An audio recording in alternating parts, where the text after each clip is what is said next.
Else. Let's talk about love. Sure. Because a lot of us are serious about Bridgerton, which is a very lovely show. And series star Jonathan Bailey said recently that he loves that the romance genre is getting the respect it deserves. So how do we see the romance genre?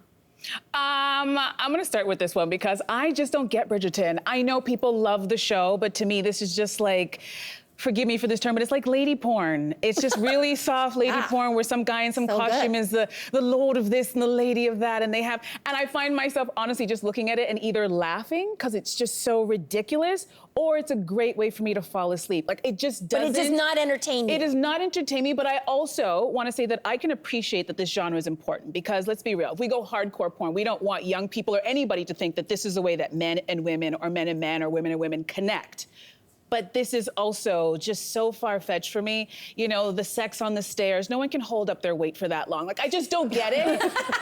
I don't But isn't that part of the fantasy? I can't even stay awake for the fantasy. As soon as it's on and I hear, "Oh, 'tis in a lot," I'm out. I'm like, I mean, it doesn't do anything for me in terms of like horny, if we're talking about that. But I will say, I find it entertaining and important to have that as an aspect. Like, we've talked before about how movies, you and I saw kind of a slightly weird but horny movie the other day, and it was surprising because it's been so long since on the big screen, you see any type of indication of sex. It's a lot. I mean, it might be because I'm raising a child that I see a lot of, superhero movies, almost no sex, or like cartoons, obviously no. Like, but I miss that there's an idea of like nodding to, even if it is ridiculous at times. I think we need that. But why are we criticizing romance genre for ridiculousness when other genres have an equal amount of ridiculousness? Equal opportunity criticizer. Yeah. I also cannot sit through anything where there's explosions every 2 minutes and men in suits so it's fixing just the genre. their cuffs and jumping out of buildings. So I'm also I not for that don't know if realism is a good reason to knock romance, because there's no realism in any genre. There's cheesiness in every genre.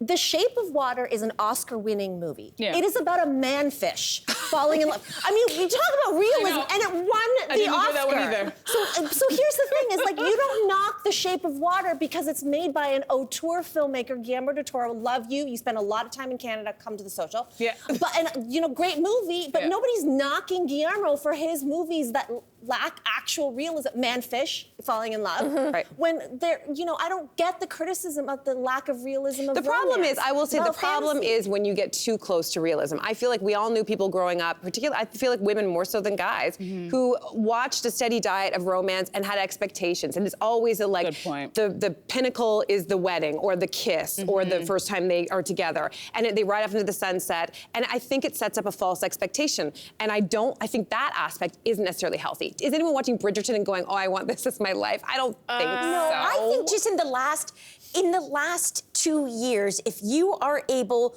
to get enjoyment from someone, I have a very hard time judging you for it anymore. It's just like you're able to do it, and the romance, like trade, fiction, paperback industry is massive. They're churning out books for mostly women and diverse women audiences. And it's like, what's the harm? Oh no, you read 5 books in a week?